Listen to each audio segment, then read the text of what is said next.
በዚህ በሀሳብ መዋጮ ውስጥ እንግዲህ መምህር አንተነህ የሰጠን አንተነህ ሀሳብ በጣም እጅግ ቆንጆ ነው። ጥሩ መንደርደሪያ ነው። ልክ እንደ አይሮፕላን መነሻ ተንደርድሮ እንደሚነሳ ለጥበብ ያለንን አካሄድ ከራሱ ነጥብ ይዟል። መጀመሪያም ጠይቋል። እኔ የተማርኩት ይህንን ነው፣ ከዚህ አቅጣጫ ነው የምነሳው ብሏል። ትክክል ነው። ሌሎቻችን ደግሞ እዛ ላይ ሀሳቡን ማዋጣት ነው። እሱ መንገዱን ሰጥቶናል እና በቅድሚያ አመሰግናለሁ። ራሱንም የባህልና ቱሪዝም ቢሮን ባኪቱ ነው መሰለ የሚለው እዛ ላይ ልጨምር የፈለኩት ሀሳብ ብዙዎቹ ተናግረውታል፣ መድገም አያስፈልገኝም። አንድ ነገር ግን የኢትዮጵያዊነት ክብር በጠቢባን ሲባል ያ ኢትዮጵያዊ የሆነ ጠቢብ ብቻ የኢትዮጵያዊነትን ክብር ነው ወይ የሰጠው የሚለውን ትንሽ ሰፋ ልናደርገው እንችላለን። ስለ ኢትዮጵያዊነት ክብር መጀመሪያ የአገር ተወላጅ የራስ ሰው ኢትዮጵያዊ የሆነ ሰው ነው ክብሯን የሚጠብቀው። ሌሎችስ ልንነካ አንችልም ወይ? ለጥናት የሚመች ነው ብዬ ነው። ሁለተኛ ኢትዮጵያ ለጠቢባን የሚለው በሁለት መልክ ነው ማየው። ኢትዮጵያ ለጠቢባን ሲባል ህዝቡ ነው ወይስ መንግስት ነው? በየትኛው ውክልና ነው? ህዝቡ ከሆነ ለጠቢባን ምን ጊዜም ልቡም ሰውነቱም ምንም ነገሩ ክፍት ነው። ጠቢባንን የሚያከብር ማህበረሰብ ነው ያለን። ራሱም ጠቢብ ነው ህዝቡ ራሱ። ለምን ቢባል ሀዘኑን፣ ደስታውን፣ ፈንጠዝያውን ማንኛውንም ነገር በአንጻራዊነት ያለ ነገር የሚያከብርና የሚወድ ነው። ሌላም ቦታ ብዙ ጊዜ ተናግሬዋለሁ። ከአካባቢው ከሚኖርበት የተፈጥሮ ጸጋ ጋራ ውስጣዊ ሀብቱን የእውቀቱን ጨምሮ እንዴ ተራራ የሚያሞግስ እኮ ነው። በመዝሙሩ ላይ ወንዞች ተራሮችሽ የሚል ነው። ከቀደም ካለው ብንሄድና ወደ ኋላም ብንሄድ ፉከራው ያለው ሀዘኑ ያለው ምኑ ያለው እንግዲህ በማንኛውም ይሄዳል። ህዝቡ የራሱ ፈጣሪ ነው እና ህዝብንም የሚያከብረው ጠቢባንን የሚያከብረው በዛ ምክንያት ነው። ይሄን ላድርግና መንግስት ከሆነ ግን የራሱን ክራይቴሪያ ማውጣት አለበት። ህዝብ ክራይቴሪያ አያወጣም። ጠቢባንን ለመደገፍ ለማሞገስ አሁን ለሚፈለገው እንትን አካሄድ አሁን ያለንበት ጊዜ እኔ ከገባኝ አንጻር ነው የምናገረው። እንቅስቃሴው ሁላችንንም እየቀደመን ነው፣ ራሱን መንግስትንም እየቀደመው ነው። እኔ እንደዛ ነው የምተረጉመው። አንዳንድ ጊዜ ግብዣ ተዘጋጅቶ ይህን ያህል እንግዳ ይመጣል ተብሎ ከዛ በኋላ በግብዣው መሰረት እንግዶች ከመጡ በኋላ ተጨማሪ አብረው ልጆች ሊመጡ ይችላሉ፣ ወገኖች ይመጣሉ፣ እምቢ የማይባሉ ሰዎች ይመጣሉ፣ ሌሎችም ይመጣሉ። አሁን ግብዣው ራሱ ይዞት የመጣው ሌሎች ምክንያቶች እንግዲህ የአጋባዡ ሰው መወሰን አለበት። አንዳንድ ጊዜ እንትን ላይ አይታችሁ እንደሆነ ደስ አይልም ቋንቋው። ለህፃናት ቦታ የለንም ይላሉ። ምን ማለት ነው? ተጨማሪ እንዳይኖር ነው? የኢኮኖሚ ጉዳይ ነው ልቶ የኢትዮጵያ መንግስት አሁን ከሰራው ከኮሪደር ልማት፣ ከወንዝ ዳር ልማት፣ ከሌሎችም ልማት ስናየው እየቀደመው ነው ራሱን።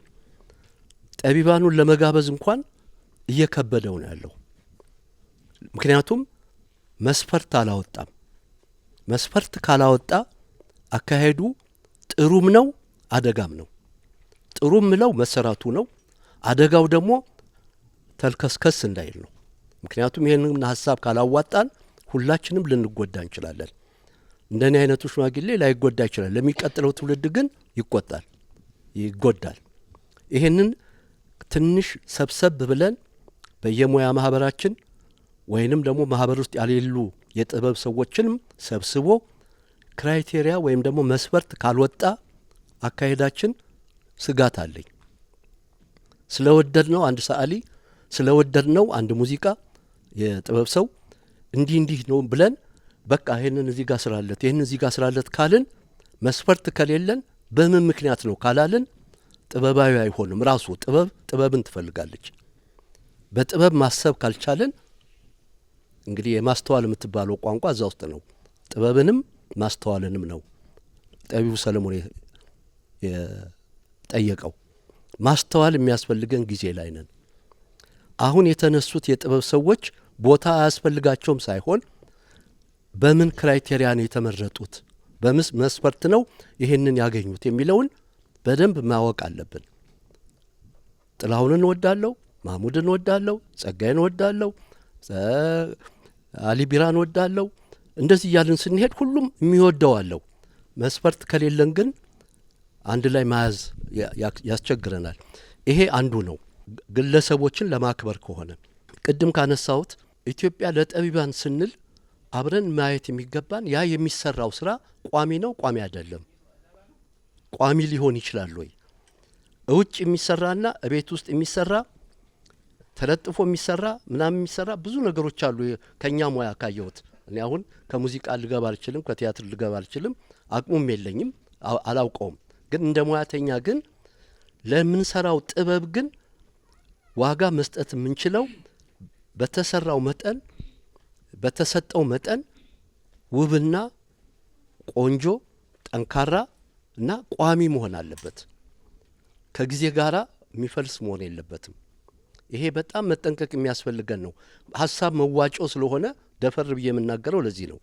ምክንያቱም ይህ መድረክ ደጋግሜ መጥቼበታለሁ። እጅግ በጣም ጥሩ የሆነ ራቅ ያለ ለወደፊት እንድናስብ የሚሰበስበን ነው። እንዲሁም እንደ ሙዚቃ እንደ ደራሲ እንደ ሰዓሊያን እንደምን ማህበር አድርጌ ነው የምወስደው። አገናኝቶናል እና ለጋራ እንትናችን መስፈርት ካልሰጠነው መዋጮ ካልሰጠን አደጋ ውስጥ ነን ያለ ነው። አደጋ ስለ ክፋቱ አይደለም፣ የጥበቡን ነው፣ የውበቱን ነው፣ የማማሩን ነው፣ የቋሚነቱን ነው። ጸጋይማ ጸጋይ ነው፣ ሎሬት ጸጋይ። ጥላሁንማ ጥላሁን ነው፣ ቅድም ተነግሯል። ራሳቸውን ገንብተዋል። ግን በምን ደረጃ ነው የምንወስዳቸው? ሁለት ነገር እፈራለሁ። ፖለቲካዊና ብሔረሰባዊ የሆነ አመለካከት ውስጡ ከገባ ጥሩ አይደለም። ይቅርታ ይህን በመናገሬ። ይሄ በጣም ትልቅ የጥበብ ጠላት ነው፣ የጥበብ ጠላት ነው። ይሄ በታሪክ ውስጥ ብዙ ታሪኮችን ወደ ኋላ ሄደን በሌሎች አገር ልምዶች መነጋገር እንችላለን። ከዘመን ጋር ተነስተው ከዘመን ጋር የሚወድቁ ብዙ የጥበብ ሰዎች አሉ። ስራቸው በወገንተኝነት ወጥቶ እንደገና ይወደቁ አሉ እና ያንን አላነሳም። የዓለም አቀፍ እንትን እንዲኖርን ከተፈለገ መስፈርቶቹን ካሁኑ ሀሁ ብለን እናስቀምጥ የሚል አመለካከት አለኝ። እችን ለማስቀመጥ ነው። ከዚህ የበለጠ ብዙ ብናገር ደስ ይለኛል። ምን ይመስላችኋል ነው? አመሰግናለሁ። እኔ ማሳየት ወይም የተሰማኝን ማሳወቅ የፈለኩት ምንድነው እሱ ኢትዮጵያውያን ከፍ የሚያደርግና የምናከብርበት ብዙ ጉዳዮች ይኖራሉ። ይሄ የኢትዮጵያዊነት ክብር በጠቢባን የሚለውና ኢትዮጵያ ለጠቢባን የሚለው ርዕስ በጣም ሰፊ ነው። አንዱ ርዕስ ራሱ ብዙ ሊያናግረን ይችላል። በጣም ሰፊ ነው። ሁለቱ አንድ ላይ መቅረቡ ሰፊ ጊዜ ነው የሚፈልግ ነው። ለማንኛውም ግን እኔ አሁን ጉዳዮች ይኖራሉ። ሆኖም በጠቢባን ሲሆን ደግሞ በምን አይነት መልኩ እንዴት የሚሉት እንዳለ ሆኖ ጥበብ ለሀገር እድገት ለሰላም በተለያዩ መልኩ ይገለጻል። ባህል ጥበብን፣ ካልቸር ታሪክን ማስቀመጫ፣ መረጃ መሸጋገሪያ፣ የሀገር ግንባታ በታሪክ ደረጃ ሽግግር የሚደረግበት ነው እኔ እንደተረዳሁት። ሌላው ስራዎቻችን ተሰርተው ማለት ስነ ስዕል ለህዝብ ማቅረብ፣ በእውቀት ከፍ እንዲል ማድረግ፣ ማህበረሰብን በስነ ምግባር እንዲታነጽ ማድረግ፣ አጠቃላይ የህዝብ የሰው ሀብት ልማትን። ይሄ የኢትዮጵያዊነት ክብር በጠቢባን ነው። ይሄ ራሱ ስራዎችን አቅርቦ ለኤግዚቢሽን ማሳየት፣ ሰዎች እንዲረዱት ማድረግ፣ ታሪክን ማሳወቅ አንዱ የኢትዮጵያዊነት ክብር በጠቢባን ነው፣ አንዱ ነው። ምክንያቱም ያ ሰዓሊ ያ ቀራጺ ለፍቶ ጥሮ ግሮ ይሄ ቢሆን ብሎ ያለውን ሲያቀርብ አንድ ድርሻውን እየተወጣ ነው ማለት ነው። ስለዚህ ይሄንን አንዱ ሲሆን ይሄ የኢትዮጵያዊነት ክብር በጠቢባን ነው። ስነ ስዕል የሚናገር የሚደመጥ የሚታይ ማንነትን ገላጭ የሆነ የጥበብ ዘርፍ ነው። ድርሻው ቀላል አይደለም። በቀላሉ ልናየው የምንችል ሳይሆን ሰፋ አድርገን ብናየው አሁን ከተነገረው እንትን መምህር አንተነህ ገልጸኸዋል። ግን ምንድነው እሱ ስለ ስነ ስዕልና ስለ ቅርጻ ቅርጽ የለበትም ማለት እችላለሁ። እኔ ቅር ብሎኛል። ምክንያቱም ስለ ጥበብ ሲነገር ጥበብ ማለት ስነ ስዕልም አንድ ጥበብ ነው። መረሳት የለበትም። ብዙ ቦታ ላይ ይረሳል። ያጋጥመኛል እንዲህ አይነት ነገር። ሙዚቃ፣ ፊልም እና ያልፋል። ስነ ስዕል የሚባለው ነገር ሳይነሳ መታወቅ አለበት። ይሄ አንዱ አካል ነው ማለት ነው። ሌላው ታሪክን፣ የኢትዮጵያን እድገትን፣ ሂደትን፣ ባህልን፣ ቅርሷን፣ ጊዜውን በስነ ስዕል መግለጽ በዋሻ ላይ ስዕሎች መጀመሪያ ሲጀመር ማለት ነው ከአፈር ላይ ንድፎች አሁን ላይ እስካለንበት ድረስ ደርሰንበታል፣ እየተሰራበት ነው። ስለዚህ የኢትዮጵያዊነት ክብርና ታሪኳንም ጠቢቡ እየሰራ ነው ከጥንት ጊዜ ጀምሮ ማለት ነው። ሌላው ስራዎቻችንን በማሳየት በተለይ ከሀገር ውጪ በማሳየት ልክ እንደ ሯጮቹ ኢትዮጵያ ተብሎ ባንዲራ እንደሚውለበለብ የሰዓሊዎቹ አልተውለበለበም እንጂ ተውለብልቧል። እኛ በምናየው በምንሰማው በምናቀው ያህል ተውለብልቧል። የኢትዮጵያዊነት ክብርን ጠቢቡ የዛን ያህል አውለብልቧል። ሰዓሊው። እኔ እንግዲህ ማቀው ነው የምናገረው፣ ስለ ሙዚቃው ስለ ፊልሙ ሳይሆን ስለ ስዕሉ ማለት ነው። እና ለኢትዮጵያዊነት ክብር ሲባል ስሟ በዛ መድረክ ላይ እንዲነሳ ለምሳሌ ከሌ ፍሮም ኢትዮጵያ ብሎ ሲባል በጣም እኔ ስሜን አይደለም የማስታውሰው ፍሮም ኢትዮጵያ የሚለውን ነው። ምክንያቱም የኢትዮጵያን ክብር አንድ ደረጃ ከፍ ያረኩ ስለሚመስለኝ ማለት ነው። ሁላችንም ጋር እንደዚህ አይነት ስሜት ያለ ይመስለኛል። ሌላው ምንድነው እሱ አሁን የተሰሩት አንዳንድ ሞዛይኮች ቅርጽ ምናምን ስማቸው የተጠቀሰ አለ። ሴቶች እንዴት ናቸው?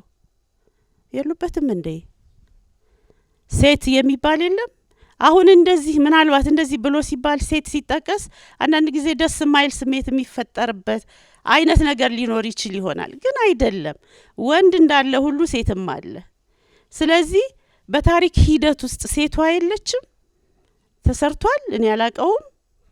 እኔ ሳላውቀው ከሆነ ይቅርታ። ግን አልተሰራ ከሆነ ይታሰብበት።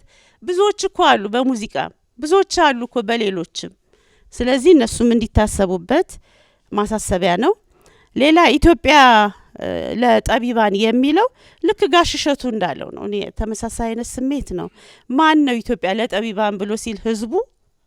ኢትዮጵያ ለጠቢባን ብሎ ሲል ስለ ህዝቡ ካወራን ደግሞ ለምሳሌ ስለ ስነ ስዕል ካወራን የኢትዮጵያ ህዝብ ምን ያህል ስለ ስነ ስዕል ተምሯል? ምን ያህል ያውቃል? ካወቀስ ምን ያህል ሰጥቷል? መስጠት ማለት በገንዘብ ደረጃ ሳይሆን ሀሳብን፣ ድጋፍን በአስተያየት ደረጃ ወይም መረዳት መቻል ራሱ መስጠት ነው። ይሄ አንዱ ሌላው ነገር ነው እና ሀገራችን ራሳቸውን እንዲገልጹ ማድረግ ሀገራቸውን ራሳቸውን እንዲገልጹ ማድረግ ስራዎቻቸውን የሚያሳዩበትና ሌሎች እድሎችን እንዲያገኙ ማመቻቸት፣ ያ ማለት ስለ ሀገሩ እንዲናገር እንዲሰራ የበለጠ በር መክፈት ነው። ስራዎቻቸውን መሰነድ በመረጃ አሁን ቅርጹ ሌሎች ስራዎቹ የአርት ወርኮቹ እንዳሉ ሆነው በመረጃ ደረጃ መሰነድ ይኖርባቸዋል። ከሌሎች ለምሳሌ ከሌሎች የምንወስዳቸው ሬፈረንሶች ይኖራሉ ከውጭ ሀገራት። አሁን ግርማ ያለው ነገር ነበረ፣ እኔም አይቼዋለሁኝ በጣም በሚገርም አይነቱ ናቴ። ምናልባት ይሄንን ድጋሜ ይሆናል የምናገረው። ሀገራቸውን ነበረ በከፍተኛ ደረጃ ሲያስተዋውቁ የነበሩት ኳታሮች። ኳታር ምን ያህል አደገች? ከመቼ ጀምሮ ነው ያደገችው? ኢትዮጵያስ መቼ ነበረ ይሄ ለእድገት ስትንቀሳቀስ የነበረው? ኢትዮጵያ መቼ ነው እሱ ስልጣኔን ከኳታርና እንዲህ ኮምፓራቲቭሊ ስናየው ራሱ ሀገራቸውን ለማሳወቅ በሌሎች ዜጎች እያሰሩ ነው እዛ ጋ አሁን ያሉበት ደረጃ ላይ ያሉት በምን በስነ ጥበቡ። ይሄ ሊታይ ይገባል። ይሄ ኢንተርናሽናል አርት ፌስቲቫል ነው እያዘጋጁ ያሉት። እኛስ አይደለም ኢንተርናሽናል አርት ፌስቲቫል ሀገር ውስጥ ያለውን ፌስቲቫል ሰዓሊውን ሰብስበን የጥበብ ሰውን ሰብስበን ልናረግ ሞክረናል ወይስ ሀሳብ አለ? አላቅም እኔ እና ከሌሎች ሬፈረንሶችን ወስደን ራስም መሆን በቃ ራስም መሆን ሬፈረንስ መውሰድ እንደ ከበደ እኔ ልሆን አልችልም። ከከበደ ግን የተወሰነ አይዲያ ልወስድ እችል ይሆናል። ግን ራሴ መሆን ያን ሰዓት ነው ትክክለኛ ጥበበኛ ማለት እና እንደዛ ማድረግ እና ባህል ታሪክና መነሻችንን ያለ መርሳት ነው። አመሰግናለሁ። እኔ ለመናገር የፈለኩት ምንድነው ብዙ ጊዜ እንገናኝና ሀሳቦች ይፈልቃሉ።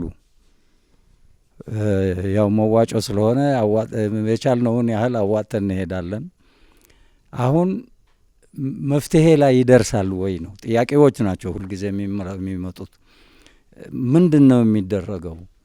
ያ ነገር ተደክሞበት እዚህ አሁን ይህን ያህል ወጪ ተደርጎ ምን ተብሎ እዚህ ተሰብስበናልና ፋይናሊ ምንድን ነው ውጤቱ? ውጤት ላይ እናደርሰዋለን ወይ ነው። መፍትሄ ላይ መሄድ አለብን። ጥያቄ ሁልጊዜ ስብሰባ ስናደርግ ጥያቄዎች ይመጣሉ። እነዛ ጥያቄዎች በምን መልኩ ነው የሚመለሱት? ስራ ላይ ቢውሉ ነው እኮ ትርጉም የሚኖረው። ስራ ላይ ካልዋሉ ትርጉም አይኖረውም። ሁሉም በፍቃደኝነት መጡ ደስ ብሎት ሀሳብ የሰጠ ነውና ይሄን አንዱ ሀሳብ ነው። ሁለተኛ ለትንሽ ቀደመችኝ በፕሮግራሙ ላይ የሴቶች እንትን አስተዋጽኦ አልተገለጸም፣ የለም። ለምን መሰላችሁ? ትንሽ ታሪክ ለነግራችሁ ብዬ ነው። ለምሳሌ ብዙነሽ በቀለ ስንወስድ ከጥላውን ባልተለየ መልኩ ብዙነሽ አብራ አድጋለች። ብዙነሽ በቀለ እኔ ያው ሙዚቀኛ ስለሆንኩ ስለ ሙዚቃ ማውራት ስላለብኝ ነው። አርቲስቶቹም ያው አዎ ሂሩት በቀለ ኢትዮጵያ የሚለው ዜማዋ እሷ እንኳን በህይወት ያለች መስፈን አቆማ እንኳን ምንም መቆጣጠር ያልቻለችው ኢትዮጵያ የሚለው ዘፈን በጣም ከሐውልት በላይ ነው። በእውነት ነው የምለው። እንደዚሁም ብዙ ሴቶች ስለ ኢትዮጵያ የዘፈኑ አሉ። የሀገር ፍቅር ዘፋኟ ዘራፊዋ ብላ የዘፈነችው ዘመን ተሻግሮ እስከ አሁን እየተዘፈነ ያለው እሷ መታወስ አለባቸው። እነዚህ አስቴር አወቀ ብንወስድ ሪቮሉሽን ያካሄደች ነች በሴቶች። ለምሳሌ እኔ እንደሚገባኝ እኔ ሙዚቀኛ ነኝ። ሙዚቃ ዓለም ላይ ሁኜ ብዙ ሴት አድማጮች የወንድ ዘፈን ነው ሲያደንቁና ሲያደምጡ ምሰማቸው የነበረ። አስቴር አወቀ የምትባል ዘፋኝ ስትመጣ በጠቅላላ በኢትዮጵያ ምድር በወጣቱ ልብ ላይ ያደረች ዘፋኝ ነች። ሴት ዘፋኝ እንድትወደድ ካደረጉ ዘፋኞች አንዷ አስቴር ነች። ትልቅ ሪቮሉሽን ያካሄደች ነች። ማለት እኔ በጊዜው ስለነበርኩ የአስቴር ዘፈን ምን ያህል እስከ የት እና የት አድማስ ሄዶ ይዘፈን እንደነበረ ስለማስታውስ ነው። እንደዚሁም በአሜሪካን ሀገር ስትሄድ በሆነ ጊዜ በዓለም ታዋቂ ዘፋኝ ሆና ኢትዮጵያን ያስጠራች ነች።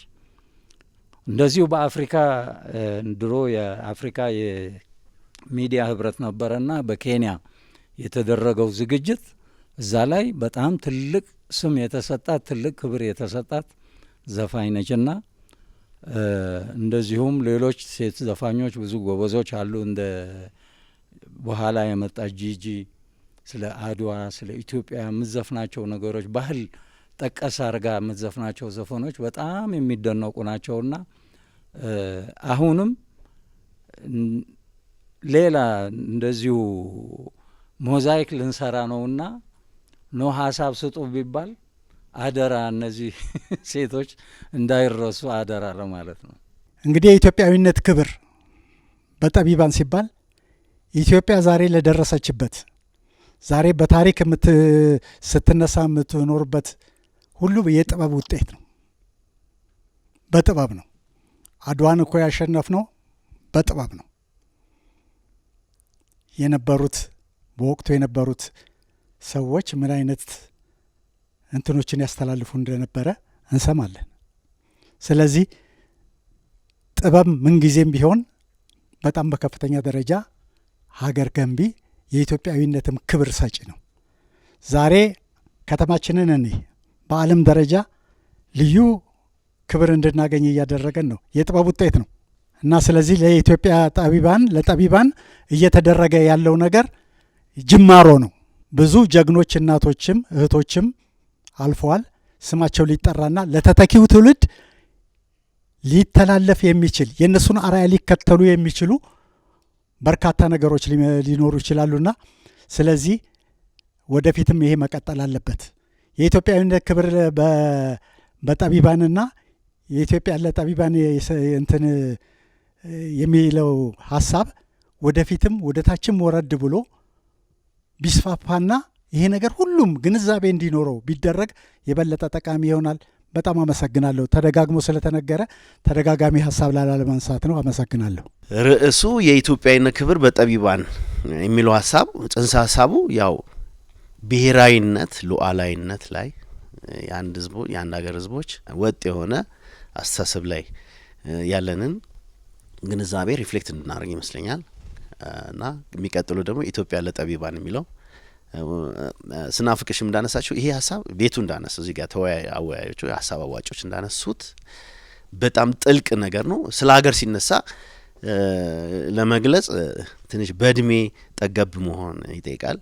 እንደገና ደግሞ አንባቢ መሆንም ይጠይቅ ይመስለኛል። የስነ ጽሁፍ አቅም ያለው ሰው መሆን ይጠይቃል እና ባለኝ በመካከላቸው ስገኝ የመካከለኛው ትውልድ ሰው ነኝ እንደ ኢትዮጵያዊ ከአንጋፋዎች ያሉ እንደ ጋሸቱ ጥሩና በጣም ትልቅ ሰው ሌሎችም እንግዲህ በስዕል ሙያ ውስጥ ስላለው እዚህም ያልተገኙትን መጠቃቀስ ይቻላል። የዓለም ሎሬት የተከበሩ ገብረ ክርስቶስ፣ ፕሮፌሰር በቀለ፣ መዝገቡ ታደሰ መስፍን እያልን መሄድ እንችላለን። እንግዲህ እዚህ ጋር ላዋጣ መነሻ ማድረገው ሀሳብ ትኩረት ያደረገው በወንዝ ልማት ላይ በተሰሩ የጥበብ ውጤቶች ላይ እና ለከያንያን መታሰቢያ የተሰራው ኪነ ሐውልት ነው እና በእውነቱ እንደ አጠቃላይ አገሪቷ አዲስ አበባ በጣም ፍሎሪሽ ያደርገች ነው። በጣም እያደገች ነው። በስቴቲክ በኑሮ ምቹነት፣ ኢንክሉሲቭ አካታችነት፣ እንደዚህ መንገዶቹ በመስህብ ደረጃ በርካታ ጠቃሚ ነገሮች እያየንበት ነው። ስዕሉ ላይ አሁንም ደግሜ ኪነ ሐውልቱ ላይ የማነሳው ምንድን ነው በመጀመሪያ ደረጃ መማክርት ወይም ይሄ አይነት ስራዎች መማክርት ይፈልጋሉ። በመማክርት ደረጃ ትራንስፓረንሲ የሚጎለው ይመስለኛል። ጥሩ ስራም ነው። የመንግስት ተነሳሽነት እጅግ በጣም ያስደንቅ ነው። ግን ፍጥነት ይፈልጋል። በፍጥነት ውስጥ የመጡ ውጤቶች ናቸው። አንዳንድ ስራዎች ስነሳ ካለፉት የእንደዚህ አይነት ታሪኮች መነሻ ሀሳብ አድርጌ ሳነሳ አንበሳውን ሐውልት በአንድ ወቅት ሲመረቅ ባለፉት ጊዜያት በንጉሱ ዘመን አንበሳ ባይመስልም የወጣበት ወጪ አንበሳ አስመስሎታል አሉ። ምንድነው ቀድሞ የመጣ የስነ ጥበብ አስተሳሰብ ነበር። ይሄ ፎርማቲዝም የሚባል በፎርም የመግለጽ ወደ ዘመናዊ አሳሳል የቅርጽ ጥበብ አስተሳሰብ ዘመንኛው ሲገባ ማለት ነው። ሆኖም ግን ያ ነገር በጣም እውቀት ባለውና ብቃት ባለው ሰዎች በትክክለኛ አማካሪዎች የተሰሩ ስራዎች ናቸው። እንግዲህ ነዋሪ ሆኜም እንደዚህ እኔም ደግሞ ሙያተኛም ሆኜ አንዳንድ እንከኖች አያለው። ያ ምንድነው የሚሰሩት ኪነ ሐውልቶች ባለቤቱን የመወከል አቅም የሚያንሳቸው እንደሆኑ ይታየኛል። ምክንያቱም ያ ነገር ከብቃት ጋር በተያያዘ ያንን የሚያማክር ሰው በግልጽ ትራንስፓረንሲ የለም። ላይክ እንደ አፍሪካ ልህቀት ማዕከል ብንሄድ ማዕከል ነው፣ የልህቀት ማዕከል፣ የስነ ጥበብ ልህቀት ማዕከልም ደግሞ ሊኖር ይገባል። እና ደግሞ ፐብሊክ ሂሪንግ ህዝብም ደግሞ ሞዴሎች ተሰርተው ይሄ ሞዴል ይወክላል፣ ይሄ ከያኒ ይወክላል ለኢትዮጵያ ብሔራዊነትን በመቅረጽ ደረጃ በሰው ዘር በኢትዮጵያዊነት ላይ በማስረጽ ደረጃ ለትውልድ በማሻገር ደረጃ ከሞራል ከስነ ምግባር ከፖለቲካ በፍልስፍና በሃይማኖትም በለው የሚያስተላልፈው ኮንቴንት ይዘት ያንን ነገር ያስተላልፋል የሚል በህዝቡ ተአማኒነት ያለው ውጤት መረጋገጥ መቻል አለበት ብዬ ገምታለሁ። እንደ አቅሜ ነው እንግዲህ አረዳዴ። ኮንስትራክቲቭ አድርጋችሁ አዎንታዊ አድርጋችሁ ሀሳቤን ተቀበሉልኝ በትህትና እላለሁ። እና ሌላው ደግሞ በመተዋወቅ የሚሰሩ ስራዎች ይመስላሉ። ይህን የምልበት በድፍረት ነው። ለምን በአይኔ ያዩዋቸው በትምህርት ዘመኔ ውስጥ ያሳለፍኩት መምህራኖቼ ለዚህ ስራ ከብቃት በላይ አቅም ያላቸው ናቸው። የእነሱ አማካሪነት ድርሻ ሚና ምንድን ነው? እንደገና ደግሞ ባለቤትም ጭምር ናቸው። የሀገር ስሜትም ምንም የማልጠራጠር በእነሱ ላይ ማለት ነው። እኛን ሲቀርጹ ትውልድን የቀረጹት የእነሱን ሀሳብ ነው የምናሻግረው፣ ቅብብሎች ነው ብዬ ስለማምን እና የማያቸው ነገሮች እሱ ላይ የሙያተኛ ግዴታ ይመስለኛል፣ ከመንግስት ጉዳይ ሳይሆን ማለት ነው በዚህ ደረጃ። እና ሌላው ደግሞ መሰረታዊ ነገር እንግዲህ በረጅም ጊዜ የሚታሰቡ ነገሮች እነኚህ እኔ በስነ ጽሁፍ በስነ ይሄ ፖኤቲክ በለው ሙዚቃ በለው በሁሉ ረገድ ኢትዮጵያኖች ትልቅ ወርቃማ ጊዜ ላይ ያልነበሩ ኪነ ጥበብ ሰዎች እኛ ላይ ያሰረጹት ነገር አይዲዮሎጂ ይመስለኛል። ይሄ የኢትዮጵያዊነት ስለንቦና ከባድ ነገር ነው ያሰረጹብን ለመቀየር እስኪያዳግተን ማለት ነው። እንግዲህ ለምሳሌ በ80ዎች ውስጥ ዳዊት ይፍሩ የደረሷቸው በርካታ ኮምፖዘርስ አሉ እንደነ ባለዋሽንቱ እንደተነሳው ከዛም በፊት የነበሩ አሉ በስዕልም በሁሉም ዘርፍም በለው እነሱ ያሰረጹብን እኔ ስራ እስከመቼውም እማረሳው ነው ማለት ቢረበኝም ቢጠማኝም ሀገሬ ለኔ ምን ትርጉም እንዳላት በደንብ ቀርጸውኛል፣ አስርጸውብኛል። እና እነኚህ ሊሟሉ የሚችሉ ሙያተኞች በዛ ቦታ ላይ ቢታዩ ምንድነው እንዳይዘነጉ ለማለት ነው። የኢኮኖሚ የበጀት ውስንነት ሊኖር ይችላል፣ የጊዜ ውስንነት ሊኖር ይችላል፣ በርካታ የስትራቴጂ ውስንነት ሊኖር ይችላል። በዚህ ረገድ ሴቶችንም ደግሞ በጣም ጎበዝ ሴት ሰዓሊያኖችም አሉ። ብስራትን ማንሳት ይችላል። ምክንያቱም አገሬን በደንብ ስለማቃት ማለት ጥቂት ሙያተኛ ነው ኢትዮጵያ ውስጥ ያለው። ሌላው ማይግሬት ያደርጋል ወደ ምዕራብ ዓለም ይሄዳል ወደ እና ላለማርዘም ትምህርት መሰረታዊ ነገር ነው። የረጅም ጊዜ እንትን ነው። ምክንያቱም ትምህርት አንደኛ ነገር መሰረታዊ የስነ ጥበብ እውቀትን ይሰጣል ትምህርት እና አንዳንድ የትምህርት ተቋማት በግል ሙያተኞች ተነሳሽነት የተከፈቱ የስነ ጥበብ ትምህርት ቤቶች፣ ኮሌጆች እየተዘጉ ነው እና ደግሞ ድጋፍም እየተደረገላቸው አይደል። ይሄ በጣም አስደንጋጭ ነው። በማናውቀው መንገድ በሌላ መንገድ ኢትዮጵያዊነትን የሚገዳደር ነው ማለት አንደኛ መሳሪያችን ነው ስነ ጥበብ ካለን ኪነ ጥበብ ካለን ይሄንን ዘርፍ በበቂን በቀጥታ ባልሆነ ምክንያት ማዳከም ይመስለኛል። ማዳከም ማለት ደግሞ ጥበቡ አቅም ባላቸው ሰዎች ለትውልድ እየተሻገረ ባለበት ሰዓት ያንን ማዳከም ነው እና መዝጋት በምክንያት ሊፈርስ ይችላሉ። ያንን ደግሞ ኮምፐንሴት አለማድረግ ማበረታት አለመቻል። ምክንያቱም ምኑ ላይ ነው የኛ ከቅኝ አገዛዝ ስለንቦና ነጻ መውጣታችን። ይሄ ማህበራዊ ግዴታችን ነው። ሙያተኞች ስዕል ትምህርት ቤት ከፍተው ትውልድን መቅረጽ፣ ማስተማር፣ ጥበብን ማሳደግ፣ ኢትዮጵያዊነት በዛ ውስጥ ማስረጽ ትልቅ ዕዳ ነው። ያንን አለመደገፍ ማለት ምክንያት በቂ ምክንያት ብሎ ማሰብ በጣም ወንጀል ነው እና የሚመለከታቸው ይሄ ፖሊሲውን ፈጻሚ አካላቶች፣ ተቋማቶች ይሄን ነገር በትህትና ሀሳቤ እንዲቀበሉ ፈልጋለሁ። ከዛ በተጨማሪ ደግሞ አሁንም ቢሆን በመታወቅ ከሚሆን ይልቅ ግልጽ የሆነ ተቋም ይኑር። የስነ ጥበብ ለማበት ቦታ ላይ ሄዶ ሙያተኛው ተገኝቶ እንዲሰራ። ሌላው ደግሞ በተጨማሪ እኛ የዘላለም ርስት የለንም። ዘላለም ርስታችን ሰማይ ነው እና 3/4 አንድ ሰዓሊ ኢትዮጵያ ውስጥ ሲኖር አንድ መንግስት ተቋም ውስጥ ተቀምጦ አገሬን ትውልድ አገለግላለሁ እኔም እዳይን እወጣለሁ ኃላፊነት አሸጋግራለሁ ሲል 3/4 ቤት የማይሰጥ መንግስት እኔ ኢትዮጵያ የአውሮፓና 3 የአውሮፓ ውስጥ ያለች ከተማ 3 ምታክል ሀገር ንፉግ መሆን እንደገና ደግሞ ልክ ትምህርቱንም እንዳለማበረታታት ነው የሚሆነው። ኢትዮጵያ ለጠቢባን ያላት እና አቤ ጉበኛ እኮ ሜዳ ላይ ወድቀው ነው የተቀበሩት። ብዙዎች የጥበብ የስነ ጽሁፍ ሰዎች ህይወታቸው አሳዛኝ ነው እና ህብረተሰቡ ጋር ችግር የለም። ህብረተሰብ እድር አለው፣ ማህበራዊ ጠንካራ ተቋም አለው፣ ይቀብርሃል ምናምን እና ትልልቅ ሰዎች የሚወሱ አሉ። አንደኛው ትልቁ ጋፕ ደግሞ እኛ ጠቢባን ጋር ደግሞ የሚጎድል ነገር አለ። ስነ ጽሁፍ አናነብም፣ ሀገራችንን በበቂ ደረጃ አናቅም።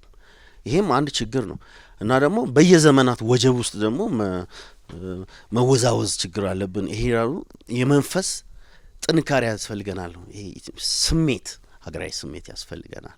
ብዙ ልል እችላለሁ፣ ግን ይህንን እድል ስላገኘው አመሰግናለሁ። በማዕከላችንም ተጠሪ የባህልና ኪነ ጥበባት ቢሮ ተጠሪ ወይዘሮ ሉባባ ስላሉ ሀሳባችንን ደረጃ በደረጃ መልስ እንዲያገኝ ወደሚመለከቱ አካል እንደሚያስተላልፉ ተስፋ አረጋለሁ። አመሰግናቸዋለሁ። ሀሳቦች ናቸው በአጠቃላይ የተነሱ። ስፔሲፊካሊ የመመልሰው ጥያቄ የለኝም እና ሀሳቦቹ እየተነሱ ክፍል ላይ በሆን እንዴት ነበር የምመልሰው፣ ማህበር ላይ ሆኜ በሆን እንዴት ነበር የምመልሰው እያልኩ ሀሳቦቹን ለራሴ ኢንተርቴን እያረኩ ነበረ እና እንደ የመወያ ጽሁፍ አንቺስ እንዴት ነው አንዳንድ ጉዳዮችን የምመልሰው ምናምን እና መጨረሻ ላይ ምን አልኩ፣ አይ ከራሴ ጋር በቆም ይሻለኛል አልኩኝ።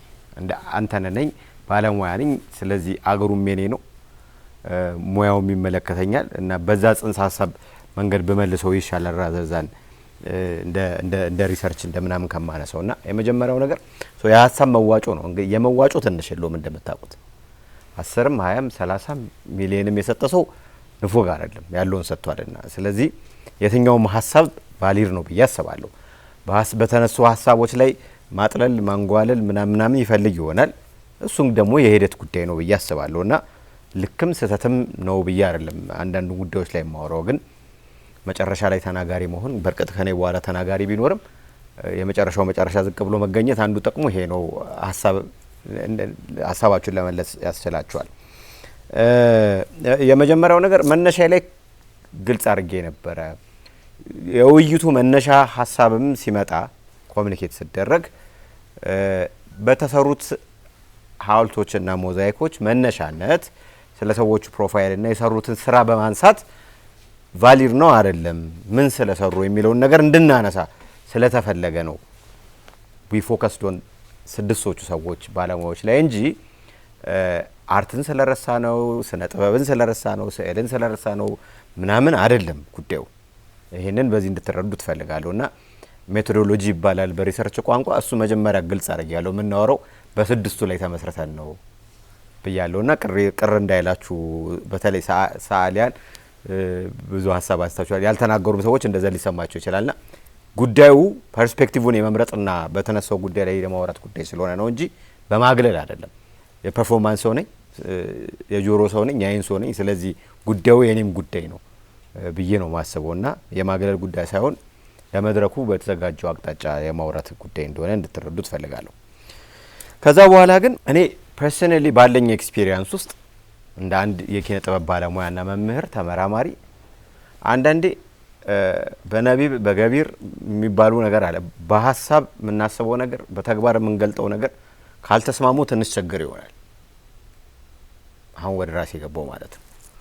አርት ሙዚቀኛው፣ ሰዓሊው ኤቭሪ ኮርነር ኦፍ ዘ አርትስ እንትና አያስፈልጉም ችግር የለም ስራው ነው ምናምን ሁድና ማን ይክዳል? እሱ ማን ካደ? ማንም አልካደም። ኤንድ አት ዘ ሴም ታይም ደግሞ መልሰን የእንትና ሀውልት አልተሰራም የእንትና መጽሐፍ አልተጻፈም ካልን እርስ በርሱ የሚጋጭ ነገር እናነሳለን። የስ ስራቸው እስከኖረ ድረስ እነዚህ ሙያተኞች ተከብረው በታሪክ ተነስተው ይወራሉ። ወጋየውን እኔ አልደረስኩበትም፣ ግን የወጋየው ስራ ሲነገር ዛሬም ድረስ ሰማለሁ። መምህር ሆኜ የተወሰኑ ስለሱ የተሰሩት ነገሮችን ሜንሽን አድርጌ ምናምን ልጠቅስ እችላለሁ። ሶ ኦፍ ኮርስ ሙያተኛን እንደ ሙያተኛ ስራው ያነሰዋል። በሌላ ጎኑ ደግሞ መነሳት ያለባቸው ነገሮች መደረግ ያለባቸው ነገሮች ምክንያቱ ብዙ ነው። ለሙያተኛው ሲባል ብቻ አይደለም፣ ስለ ሀገር ስለ ትውልድ ሲባል ነው። አሁን ይሄ ያልተሰራም ያልተደረገም ስንል ስለ ሀገር ስለ ትውልድ ተብሎ ነው እንጂ ስለ ሙያተኛው ተብሎ ብቻ አይደለም። ስለዚህ ጉዳዩ ቫሊድ መሆኑን መጀመሪያ መግባባት አለብን። እነዚህ ሰዎች መታሰባቸው እነዚህ ብቻ ስል እነዚህም ብቻ ማለት አይደለም። ወደፊትም ገና የሚታሰቡትን ወደፊትም የሚሰራላቸውን በተለያየ ፎርም የያሬድ ሙዚቃ ትምህርት ቤት አዲሱን አዳራሽ በፕሮፌሰር አሸናፊ መታሰቢያነት አድርጎት በዛ ሰይሙታል አይደለ? ሶ የሚመጣ ሰው በሙሉ ይጠይቃል ማለት ነው። ማን ናቸው ብሎ ይጠይቃል።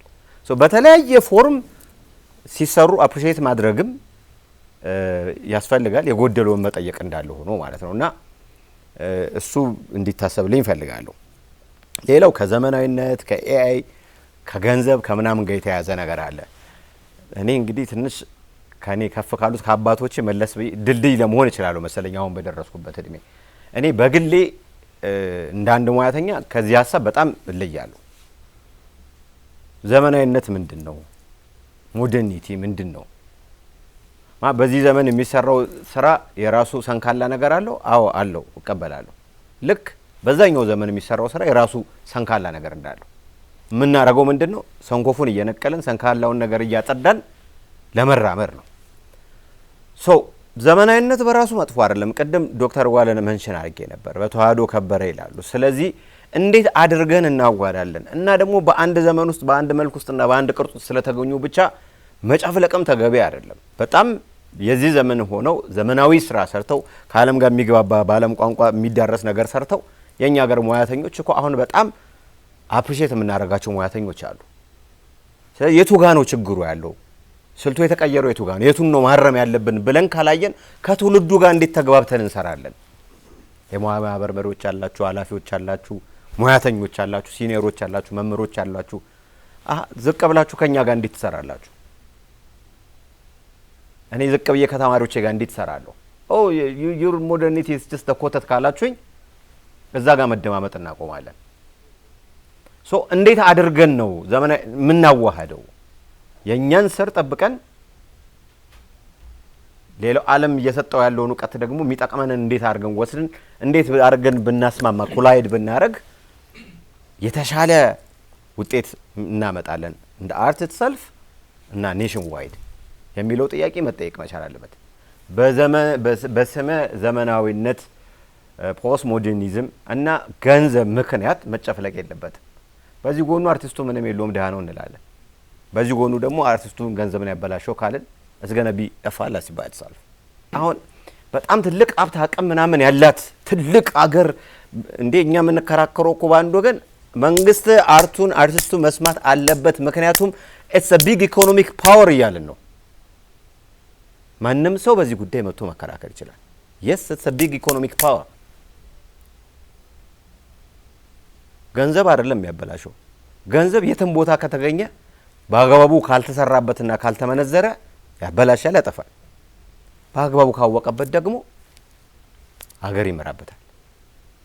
ሶ እንዴት ነው የሚጣጣመው? አምኖት ምንድነው ንግግሩን ሚስኮት እያረኩት አይደለም፣ ግን ይሄ ለህዝብ የሚቀርብ ነገር ነው፣ በሚዲያ የሚተላለፍ ነገር ነው ምናምንና ፐርስፔክቲቮቹ ትንሽ ነጥረው እንዲወጡ በመፈለግ ነውና አሁን ዘመኑ ለምሳሌ አርቲፊሻል ኢንተለጀንስ ኤአይ ኤቭሪ ኮርነር ኤአይ ጠላት ነው ወዳጅ ነው who will see it ግን ከዚህ መውጣትና ማምለጥ እንችላለን ወይ መጠየቅ ያለብን ጥያቄ። ስለዚህ የቱ ጋር እንዴት አድርገን እንጠቀመዋለን በምን አግባብ የሚለውን ማጠየቅ፣ በዛ አግባብ እንዴት እንዳንቀደም። ሙዚቀኛ ዛሬ ስራውን አውጥቶ ነገ ጧት በኤአይ ተባስቶ ወይም ደግሞ ሪፕሊካው ተሰርቶ በየፕላትፎርሙ ይበተናል። ሰዓሊው እንደዛ፣ ደራሲው እንደዛ፣ ኤቭሪዋን ማለት ነው። እንዴት ነው ቨክሰም የሚሆነው? ስለዚህ እንዴት እናደርገው የሚለውን ቴክኖሎጂ እንዴት ነው ሊጠቅመን የሚገባው? ልንጠቀምበት ነው እኮ የሚያስፈልገው። በዚህ አግባብ እንዴት ነው ኮላቦሬት ልናደርግ የምንችለው? አርቲፊሻል ኢንተለጀንስ ኢንስቲትዩት ውስጥ እንዴት ነው ይሄ ጉዳይ የአርት ጉዳይ ታስቧል ወይ ብለን ልንጠይቅ የምንገባው? አይ በቃ ጠላት ነው ብለን ካስወገድ ነው ወይም የሆነ ካለው ያው ገዝፎ ማንገፈው ተራራው ነው እንዳይመጣ መጠንቀቅ ያስፈልጋል ማለት ነው። መስፈርት፣ የዘላቂነት ጉዳይ፣ የሴቶች ጉዳይ ምናምን ብዙ የተነሱ ነገሮች አሉ which አክሰፕት ማድረጋቸው እኔም እንደ አንድ ባለሙያ የምጠይቃቸው ነገሮች ናቸው። የአሰራር ጉዳዮች ምናምን ሁለት የመጨረሻ ነገሮችን ብቻ ላድርግ። አብዛኛው የተነሱት ነገሮች ለጠቢባኑ ምን ተደረገ የሚል ነገርና መሰራት ስላለባቸው ጉዳዮች ስለተነሱ ማለት ነው። አሁን ፖለቲከኛ ስትሆኑ ለጠቢባኑ ምን ያልሰራ ነገር አለ? ይሄ ራሱ እነዚህ ሐውልቶች መሰራታቸው ራሱ የስራው አካል አይደለም እንዴ? ለእናንተ ለስራ ፈጠራ ምቾት ምናምን እንዲሆን አይደለም እንዴ ይሄ ሁላ ነገር የተገነባው የነጻው ምን ያለው? እያንዳንዱ የኮሪደርና የወንዝ ዳር ልማት ምናምን ቦታ ላይ ያልተሰራ ያልተተከለ ሐውልት ፈረስ ምን ቅብርጥሶ አለ እንዴ? ለብሮ አፕሪሼት ማታረጉት በየቦታው አምፊ ቲያትሮች አልሰራንላችሁም እንዴ? ፕላዛዎች አልሰራንላችሁም እንዴ? ብሎ መልስ መመለስ ይቻላል። አፕሪሼት አድርጉ እንጂ ምናምን ማለት ይቻላል። ደግሞ ሙያተኛ ሆናችሁ ቁጭ ስትሉ ማን ነው የፕላዛው ባለቤት ግን ማን ነው የአምፊ ቲያትሩ ባለቤት ግን እንዴት ነው እነዚህ ስራዎች የሚሰሩት ለማን ነው የሚሰጡት ምናምን ብላችሁ ኮንሰርን ትሆናላችሁ። ስለዚህ እንዴት አድርገን እነዚህ ነገሮች እናመቻቻቸው፣ እንዴት እናምጣቸው? መማክርት መቋቋም አለበት፣ መስፈርት ያስፈልጋል። ሁል ቢ ዘ ሪስፖንስ ላይክ ማን ነው ኃላፊነቱን የሚወስደው? ማን ይወስደው? እኛ እኔና እናንተ ሙያተኞች ነን እኮ በአንድ መንገድ። ይሄ ያልተደረገልንም ብለን መጮህ ካለብን መጮህ ያለብን እኛ ነን። አንድ በማቀው መንገድ ለምሳሌ የኪነ ጥበብና የፈጠራ ኢንዱስትሪ ፖሊሲ ረቂቅ ሰነድ ተዘጋጅቶ ወደሚመለከተው ክፍል ተልኳል። የማህበራት አደረጃጀት ስለሚመለከት ጉዳይ ተልኳል ምናምን። ሶ ዶክመንቶቹ ብቻቸውን በራሳቸው ለውጥ ያመጣሉ ብዬ አላስብም። ግን እኛ እንዴት እዛ ውስጥ ራሳችንን ኢንፑት አድርገን እድሉን ተጠቅመን ስራ እንሰራበታለን፣ መጠየቅ ያለብንን አካል እንዴት እንጠይቅበታለን የሚለው መሰረታዊ ጥያቄ ይመስለኛል። የስ መጠየቅ አለብኝ። እኔ በጣም የምታወቅ ሰው ነኝ በመጠየቅና በመጮ ለዚህ ችግር የለብኝም። ግን ያን ጥያቄ የምጠይቀውና መጀመሪያው ከራሴ ነው። እኔ እንደ ሙያ ማህበር፣ እኔ እንደ ባለሙያ፣ እኔ እንደ መምህር፣ እንደ ኮሌክቲቭ ሶሳይቲ የቱ ጋር ሮሌን እንዴት ተወጥቻለሁ ካላልን ጥያቄ ይሆናል። ምክንያቱም መልስ ቀደም እንዳልኳችሁ ፖለቲከኛው የሆነ ሰው መጥቶ ይመልስ ኮሬክትሊ ሊመልሰው ቢል የሚመልስበት እድል አለ ማለት። ስለዚህ እንዴት አድርገን እዛች ባላንስድ መስመሯ ውስጥ እንምጣ ቦት ሳይድስ የሚለውን ነገር መፈለግ አለብን ብዬ አስባለሁ። ለጠቢባ ምን ተደረገ? ድሮም ተደርጓል። ላይክ ዊ ጀስት ካንት ዲናይ ዳት በራሱ በአግባቡ በወቅቱ በሁኔታው የቀዳማዊ ኃይለ ሥላሴን የሽልማት ድርጅት የሚያል በጣም ስትሮንግ የሆነ የሽልማት ድርጅት ዲናይ ማድረግ እንችላለን እንዴ? ቲያትር ቤቶቹ ሲቋቋሙ ለነሱ ባጀት ማቋቋሚያ በዘተ ገቢ እንዲያመነጩ ነው የተደረገበትን ዲናይ ማድረግ አንችልም። ያንን ዲናይ እንደማናረግ ሁሉ ኤንድ በየጊዜው የሚሰሩትን ነገሮች አፕሪሼት አድርገን ግን ጋፖቹ ላይ እንዴት እንስራ? 1000 ሰዓሊ ካለ ለ1000 ሰዓሊ ሐውልት ልናቆም አንችልም which is obvious። እሺ 1000 ሰዓሊ የለንም ካለን I'm sure like 500 1000 ሙዚቀኛ ግን አናጣም ብዬ አስባለሁ። አንችልም ግን እንዴት እናደርግ? እንዴት ፕራዮሪታይዝ ይደረግ? ሶ እዛ ጋ ነው የኛ ድርሻ የሚመጣው። ሙያ ማህበራት መስፈርት መስራት ካለበት መስፈርት አለ። መንግስት ይሄን ማድረግ አለበት ማለት አለበት። ጋሸቱ ስለ የተሰሩትን ስራ አፕሪሼት አድርጎ እንደገና ስራዎቹ ማቴሪያሎች ስለተሰሩበት ጉዳይ ሲጠይቅ ከዚህ በፊት በሌላ መድረክ ሰምቻለሁ አይቻለሁ። ኤንድ ክሪቲካል በሆነ መንገድ ነገሮቹን ማቀራረብ ያስፈልጋል። እንደዛ ያደርጉ አለበለዚያ ከባድ ነው የሚሆንብን እና እያንዳንዱ እንደ ሀሳቡ መዋጮ ድርሻውን መውሰድ አለበት ሁላችንም ብዬ አስባለሁ።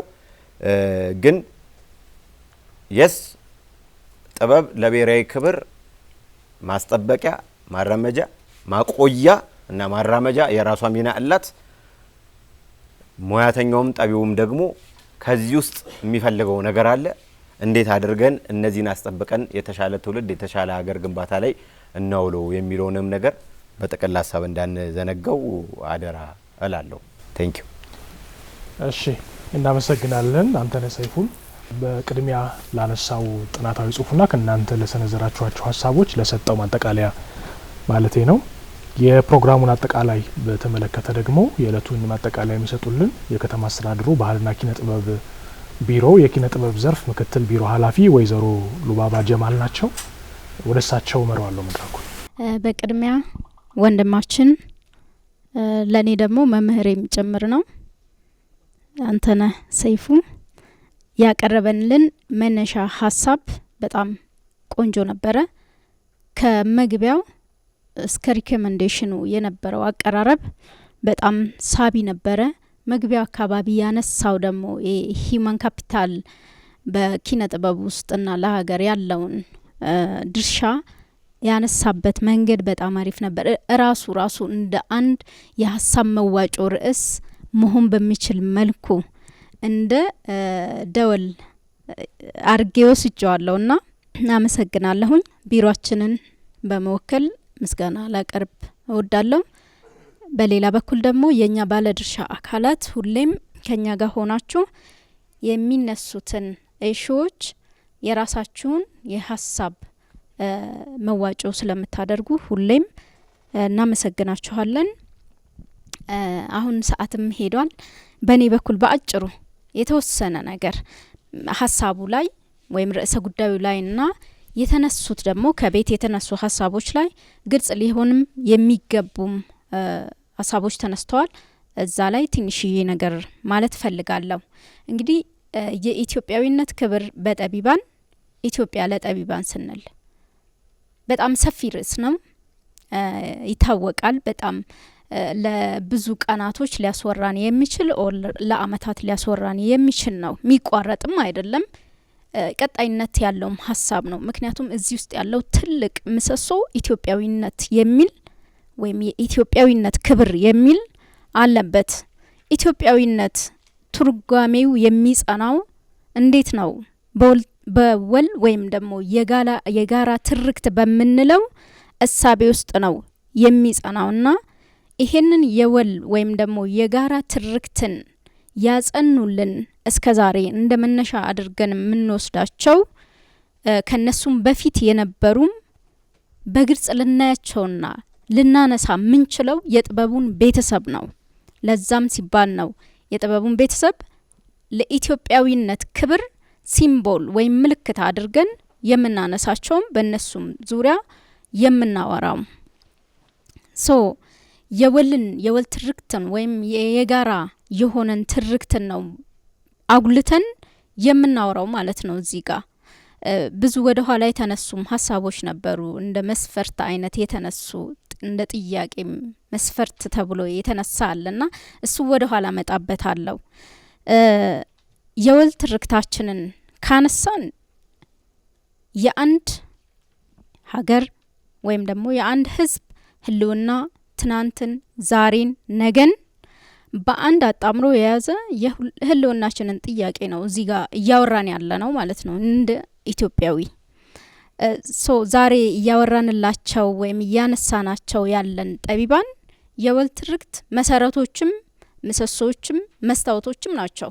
ከነሱም በፊት ተላላቆች አሉ፣ ተረስተውም አይደለም፣ ግን ከጊዜያዊ ሁኔታ ጋር ያለውን ነገር እያነሳን እንደ ቢሮ የሀሳብ መዋጮ አድርገነው ወደ ኋላም አሁን ያለውንም ወደፊትም ዲስከስ ስለምናደርግ የናንተም ግብአት ስለሚፈለግ ነው። ከሁሉም ፕሮፌሽን እዚህ ጋር ከሁሉም ማህበራት የምንጠራችሁ ሁሌም እሱን ይዘን እነዚህ ጠቢባን ረቂቅ የሆነውን ሀሳብ ወደ ምድር አውርደው በብዕራቸው፣ በድርሰታቸው፣ በዜማቸው፣ በቅርጻ ቅርሳቸው የኛን ማንነት ወይም ኢትዮጵያዊነትን የህዝባችንን ነፍስ ያነጹ የዘመን መስታወቶች ናቸው። እነሱን አለማውሳት፣ እነሱን አለማክበር፣ እነሱ ላይ ስለ እነሱ አለማውራት ንፍግነት ነው የሚሆነውና በዛ ልክ ነው አሁን ያለው ትውልድ እነሱን ማውሳት ያለበት የሚለውን ይዘን ነው። እነዚህ ጠቢባን የታሪክ ተመልካች ብቻ ሳይሆኑ የታሪክም የትርክትም መሀንዲሶች ሆነው ነው ያገኘናቸው። ሁሉም የጥበብ ቤተሰብ የነሱን ስራ አናላይዝ አድርጎ ኢንተርፕሬት አድርጎ የሚያገኘው ነገር ተመልካች እንዳልሆኑ ግን መሀንዲሶች እንደሆኑ ለነገ ሀገራቸው ያሰቡ፣ ለነገ ትውልድ ያሰቡ፣ ዛሬ ያለውን አስተካክለው ለነገ ትውልድ ደግሞ ማቃበል፣ ጥሩን ነገር ማቃበል የሚችሉ ጠቢባን ናቸው። ማህበረሰባችን በተለያዩ ጊዜ በሀሳብ ወይም በተለያየ የሀሳብ ጎራ መሀል ሲጨነቅ ፈጥኖም ደራሾች ነበሩ ጠቢባን። እነዚህ የምናነሳቸውም ሌሎችም ሀገራቸው ደግሞ ዛሬ ላይ እነሱ ለሰሩት ገድል ደራሽ እየሆነች ያለችበት ጊዜ ላይ ነው ያለ ነው። በዚህ መንገድ እያየነው ስንሄድ ከስር ከስር ነው ሁሉ ነገር እየተሟላ ጎደለ የሚባለው የሚጠየቀው ጀስት እንደ የእንጀራ እናት የሚለው ሀሳብ ተነስቷል። እሱንም ወደ ኋላ መጣበታለሁ። በዚህ መንገድ ነው ልናያቸው የምንችለው የሚለውን ለማንሳት ያክል ነው። የሀሳብ አልባ ፖለቲካ ህዝባችንን ሲነጣጥል ለህዝባችን ድንበር ሲያበጅ የነዚህ ጠቢባን ስራ ግን ድንበሩን አፍርሶ ማህበረሰባችን ልብ ለልብ እንዲናበብ ውስጡን በፍቅር ያነጹ ነበሩ። የጠቢባን ስራም ይሄው ነው። የነሱም ብቻ ያና አይደለም። ጀስት ግን ኢትዮጵያዊነትን የጋራ ትርክትን የናሽናል ፕራይድ የሚለውን ሀሳብ ስናነሳ እነዚህ ሰዎች ልቀው ነው የምናገኛቸው። በዛ መንገድ ተመርጠዋል እና የነዚህ ታላላቅ ሰዎች ስራ ዛሬም ህያው ነው፣ ነገም ይቀጥላል። ሎሬትን አንስቷል አንትዬ በደንብ ዘርዝሮ። ሎሬት ጸጋዬ የጋራ የታሪክ አጋጣሚዎችንና ታሪካዊ ጀግኖቻችንን በምን መንገድ ስሎ እንዳሳየን ዛሬ ላለው ትውልድ ለሀገሩ በምን ልክ ነው መቆም ያለበት የሚለውን የምንማርበት የአፍሪካዊነትና የጥቁር ህዝቦችን ትርክት ያስተካከለ ለዓለም ለኛ ብቻ ሳይሆን ይሄ ናሽናል ፕራይዳችንን እስከ ውጩ ወይም ደግሞ በዓለም መድረክ እንዴት ነው ጥቁሮች አክሴፕታንሲያቸው ምንድነው የሚለውን ትርክቱን የቀየረ የሀሳብ ገበሬ የሚባል ጠቢብ ነው። የሃይማኖትንና ሀገራችን ውስጥ ያለውን ህብረ ብሔራዊነት የምንለው ሃይማኖትን ጨምሮ ካልቸርን ጨምሮ ያለውን ልዩነት በአንድ ሰብሰብ አድርጎ ይሄ ካልቸራል ሲንክሬቲዝም የሚባለውን ሊገነባ የቻለ ታላቁ ሰው ነው። ቋንቋ እንደ የጋራ መግባቢያነት የሎሬት ስራዎች ውስጥ ግዕዝ፣ አማርኛ፣ አፋን ኦሮሞ ደን የውጭ ሀገር ቋንቋዎችን እንደ መግባቢያነት እንጂ አንዱ ከአንዱ የሚልቅ ወይም የሚያንስ አይነት አድርጎ ያልሳለ ቋንቋ እንደ መግባቢያ አንድ መሆኑን ያሳየ ታላቅ የጥበብ ሰው ያየንበት መድረክ ነው። የባህልና የትርክት ድልድይ መሆን የቻለ ጠቢብ ነው። ጥላሁንንም ስናነሳ ድምጹን ዜማውን ስንሰማ የኢትዮጵያዊነት ኩራት የኢትዮጵያዊነት ስሜት የሚነዝረን ሆነን እንድናድግ እንደዛ አይነት ማህበረሰብ እንዲፈጠር የቀረጸን ጠቢብ ነው። የአሊ ብራንም ስናነሳ የሀገር ፍቅርና ህብረ ብሔራዊነትን በተለያዩ ቋንቋ ዘፍኑ ህብረ ብሔራዊነትን ሊያረጋግጥ የቻለ የጥበብ ሰው ነው። ጋሽ ማህሙድን ስናነሳ ብዙ ጊዜ ከሰላም ውጭ ያሉት የፍቅር ዘፈኖች ናቸው የሚባል ሀሳብ ይመጣልና ምንድነው እዚህ ጋር ኢትዮጵያዊነት ጋር የሚያስመጣው ከሰላምን ከዘፈነው ውጪ ብለን ስናስብ ትዝታ ትልቅ ነገር ነው። ትዝታ ምን ይፈጥራል? ኮሌክቲቭ ሚሞሪን ይፈጥራል በማህበረሰብ ውስጥ። ያ ኮሌክቲቭ ሚሞሪ ኮሌክቲቭ ኮንሽስነስ እንዲኖረን ያደርገናልና በሆነ ዘመን በሆነ ጊዜ የጋራ የሆነ ትዝታ ያላቸው የተለያዩ ህዝቦች እንደ አንድ ነው ራሳቸውን በአንድ ቅርጫት ውስጥ አድርገው ነው የሚስሉት። የኔ ጊዜ የዛን ታይም ሰው ብለው አንድ እንደሆኑ የሚያስቡበት ነውና ይሄንን ነው የሰጡን። ጋሽ ስብሃትንም ስናነሳ የሰብአዊነትን ጉዳይ በደንብ አንትዬ አንስቷል።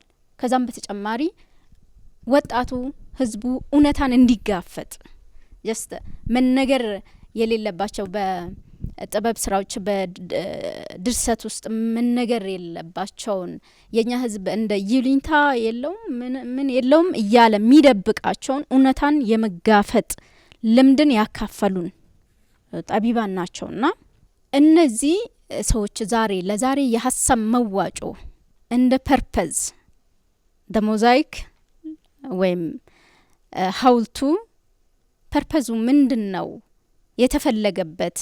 በዛ ውስጥ ደግሞ ኢትዮጵያዊነት ወይም የኢትዮጵያዊነት ክብር በጠቢባን ብለን ለነዚህ የሰጠንበት ፐርፐዙ ትልቁ ምንድነው ስንል የነገ ትውልድ ነው።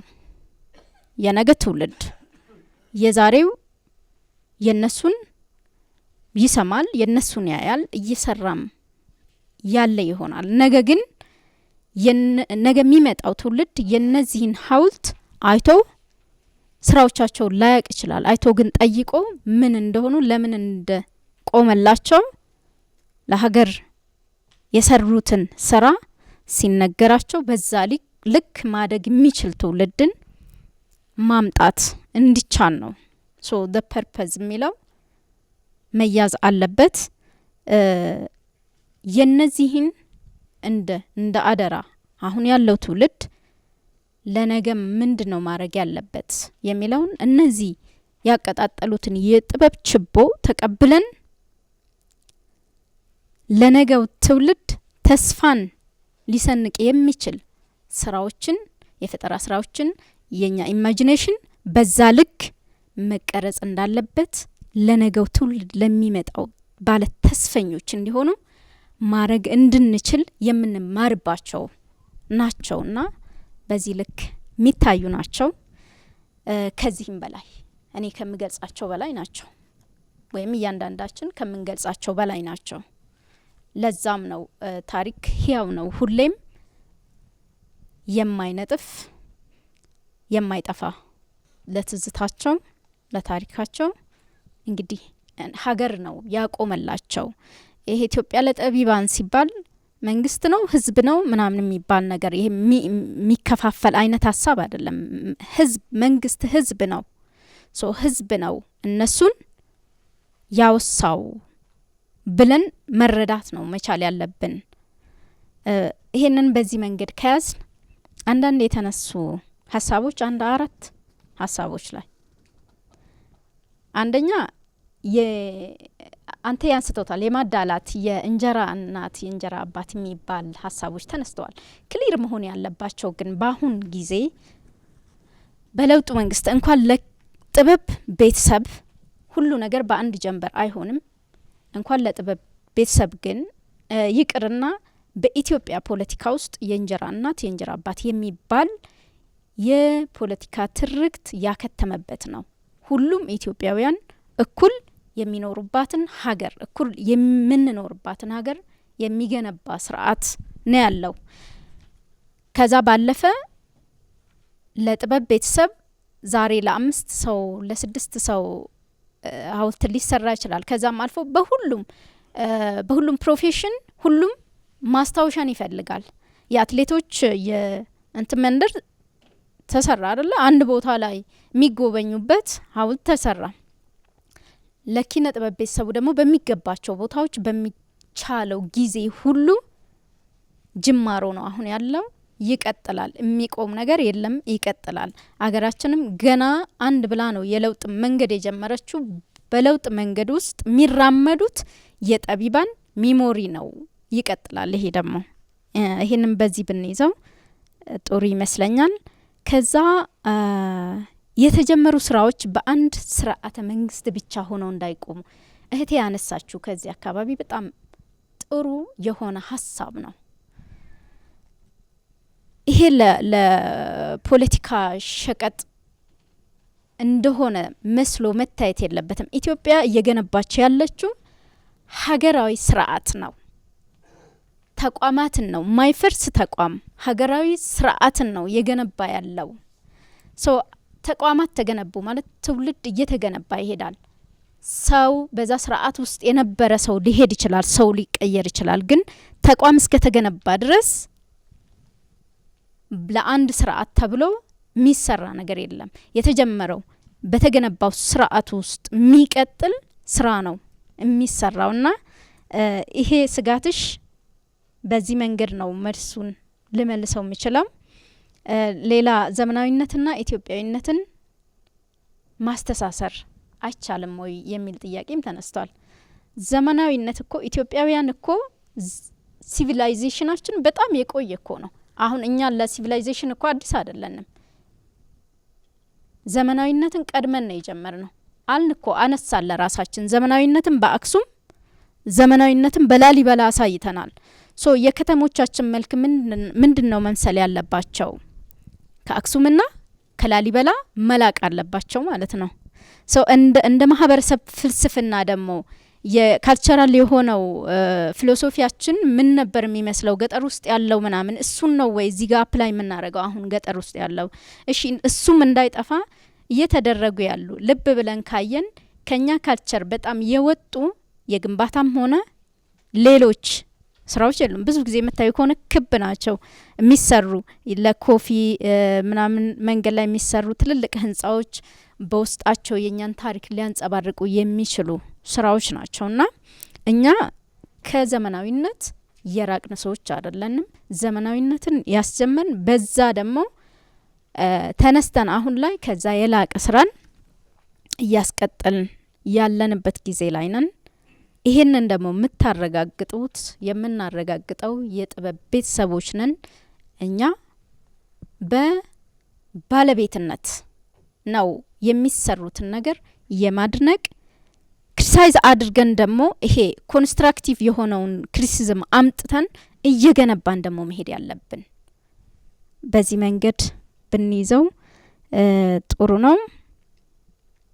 ከዛ ውጪ በመጨረሻ የመንፈስ ጥንካሬ ያስፈልጋል የሚል አዎ የኢትዮጵያዊነትን ክብር ለመጎናጸፍ ለሀገራችንም የኢትዮጵያዊነትን ክብር ለማጎናጸፍ የሁላችንም የትውልድ ኮሚትመንት በመንፈሳዊ ጥንካሬ ውስጥ የሚገነባ ነውና እውነት ነው። ሁላችንም በዛ መንገድ ጠንካራ ሆነን የጋራ ሀገራችንን እንገንባ። በጥበብ ሊገነባ የሚችለውን ሁሉ አደራው ለእናንተ ነውና አብረን ይዘን ወደ ብሩህ ጎዳና ኢትዮጵያንም ወደ ተምሳሌት ሀገር እናሻግራት ማለት ፈልጋለሁ። ግን እንዳልተው አንድ ሴቶች ላይ እየተነሱ የነበሩትን ሀሳቦች ልጨምር። እውነት ነው ሴቶች በሁሉም የሀገራችን የእድገት መንገድ ላይ ሴቶችን ያገለለ ስራ እኛን እንደ መንግስትም ሆነ እንደ ማህበረሰብም እንትን ሊያረገን አይችልም፣ ትልቅ ሊያረገን አይችልም። እንደ መንግስት የተጀመሩ ስራዎች አሁን በሴቶች አደባባይ ላይ የቅርጻ ቅርስን የሙያ የእጅ ስራዎችን የሚመለከት በሴቶች አደባባይ ካሳንቺስ ጋር ያለው ሴቶችን ብቻ የያዘ ስራዎች ተጀምረዋል። ከዛ በላይ ግን ልክ እንደ ዘፋኙም እንደ ደራሲውም ያሉትን ሴቶች እኛንን ታሪካቸውን አውጥተን ዘርዝረን እነዚህ ሰዎች ይገባቸዋል መታሰቢያ ብለን አውጥተን ማቅረብ ዘንድ የጠየቅነው ጥያቄ ሳይፈጸም ሲቀር ደግሞ በዚህ አሁን በተነሳው ልክ ማንሳት ያለብን ከኛም ይጠበቃል። ወደፊት ደግሞ ስራዎች አይቆሙም፣ ይቀጥላሉ። መልካም ጊዜ ይሁንላችሁ። አድርገን እናመሰግናለን። የኢትዮጵያዊነት ክብር በጠቢባን ኢትዮጵያ ደግሞ ለጠቢባን በሚል ራሳቸውን ችለው ሰፋፊ በሆኑ ርዕሰ ጉዳዮች ዙሪያ ያደረግነው በጣም ጥሩ ውይይት እንደሆነ ተስፋ አደርጋለሁ። በተጀመረውና ሊቀጥል በሚገባው በሆነውና እየሆነ ሊቀጥል በሚገባው ላይ ሀሳባችሁን፣ አስተያየታችሁን፣ ቁጭትና ትችታችሁን ሳይቀር ነው የሰጣችሁት። ይሄ በጠቃሚ ጎኑ ሊያዝ ይገባል ብለን እናስባለን። ከዛ በተጨማሪ ግን በዚሁ በስነ ጥበብና በኪነ ጥበብ ኤሪያ ውስጥ ዛሬ ራሱ ለውይይት የመጣችሁ ኢትዮጵያ በጣም ልታከብራችሁ ልታመሰግናችሁ የሚገባት ታላላቅ ሙያተኞች ስለሆናችሁ ለእናንተም ትልቅ አክብሮት አለን። አንድ ጊዜ ሞቅ ያለ ጭብጨባ እናመሰግናለን። ካለን ሰዓት አንጻር ውይይቱን ቀደም ሲል ምክትል ቢሮ ኃላፊዋ በሰጡት የማጠቃለያ አግባብ እንቋጨዋለን። በድጋሚ ስለመጣችሁ እናመሰግናለን።